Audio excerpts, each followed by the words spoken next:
84. Good morning, everybody. So let me take you back in time. Our sunrise, our weather extra, we call it, with my partner, Chris McGinnis.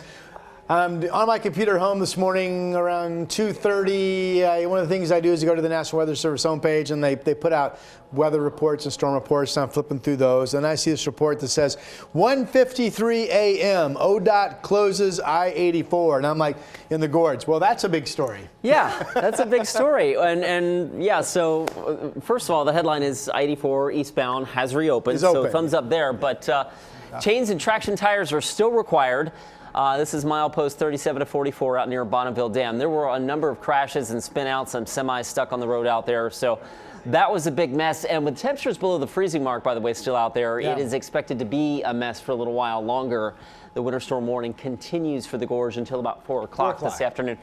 Impactful. I just thought I'd throw up some traffic stats on there. The average daily traffic volume in Troutdale is about 35,000, a little over 32,000 in Hood River. So, you know, that impacts a lot of people. And the Gorge is a major thoroughfare for getting stuff into Eastern Oregon. This is what it looks like at last check from Multnomah Falls. You can see the parking lot there's pretty snowed in. What was the ODOT report? Was that they had 10 inches of new snow in I think Cascade Locks out between Multnomah Falls and Cascade Locks. Well, this is what it looks like. And you can see, by the way, the temperature there at the lower left-hand part of your screen. It's still below freezing. So we got a little ways to go. I thought I would also throw up, there's a quick look at SR14 over on the Stevenson side of the Bridge of the Gods. And that's not necessarily in great shape either. So it's still kind of a winter wonderland out there. And I thought I'd go way out to Eastern Oregon as well. We had some trouble in on I-84. East of the Pendleton area, going up over Meacham and whatnot. That, of course, up at, well over 3,500 feet. And you can see that it's back open again, but it's a little slick out there still. And again, we're taping. Chris had the times on those cameras. But again, it's 10 minutes before 9 in the morning when we're taping this. So those are those images that you just showed. And I mean, the winter storm warning, I know at least for Hood River goes until 4, as you mentioned. I mean, the bottom line is if you don't have to be driving in the Gorge today, don't, right? I mean, that's just potentially going to be a mess. Chains required, chains, traction tires. And oh, by the way, SR14 has a truck restriction on it too, which is, that's kind of standard fare when we get into this sloppy weather is eastbound SR14, no trucks over 10,000 pounds. Had we been cold enough, had that Arctic air not modified that we tracked last week, Portland would have been in this mess of moisture that came in last night, but thankfully we're not. We're not. It was one of those snowstorms I kind of wanted. We wanted one snowstorm. Let's go. That was our one shot. All right, metro temperatures. Again, we're taping. It's about 8 minutes before 9 o'clock. So these are the OBS, 38 in Portland.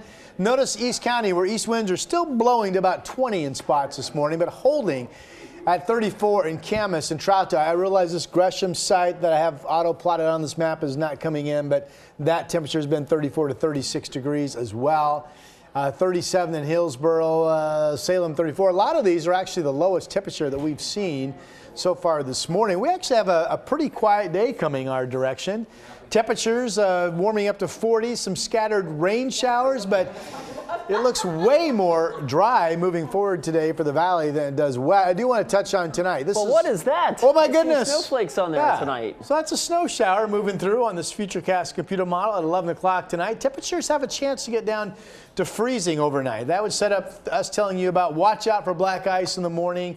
And also, maybe you get a snow shower that gives you a little dusting of snow at your house overnight. That's 6 a.m. If that happens tomorrow morning, after all the consideration of the snow that we maybe didn't get, if we have snow like that tomorrow morning on sub-freezing roads, we could have some issues. Yeah. Now with that said, total moisture. This looks to be more like snow dusting stuff to me. It looks really light. And there are other forecast models that show we don't get any measurable precipitation tomorrow at all. But I think tomorrow morning is Portland's last hurrah of this current week to have any snowflake sightings in the air, maybe on the ground. Later in the day, that's green, that's rain at 2 o'clock. Then there's a new weather system that would kick up probably some gusty east winds in spots Friday overnight into Saturday morning. Saturday morning looks soggy. That's pretty wet. And then there's the 7-day. We still have a dry Sunday and a decent Martin Luther King Jr. Day on That's Monday. A good day to go do some housework inside, I think, on Saturday. Pretty soggy Saturday morning. And of course, you're doing that, right? Yeah, I'm putting in a new faucet this weekend in our kitchen. My snow levels, by the way, 1,000 feet, maybe to 1,500 today, eventually up to 2 tomorrow during the day. Saturday, 3,000 with all that rain coming down in Portland to as much as 45 in the afternoon at Government Camp. Got to think easily a fresh half a foot or more or more, maybe 10 inches plus the ski resorts this weekend. So Jay, you missed out on the skiing with the storm last week. Jay. This weekend might still be a pretty good weekend to go. All right, this is our Sunrise Weather Extra. We hope it's been as good for you as it was for us. Have a good day.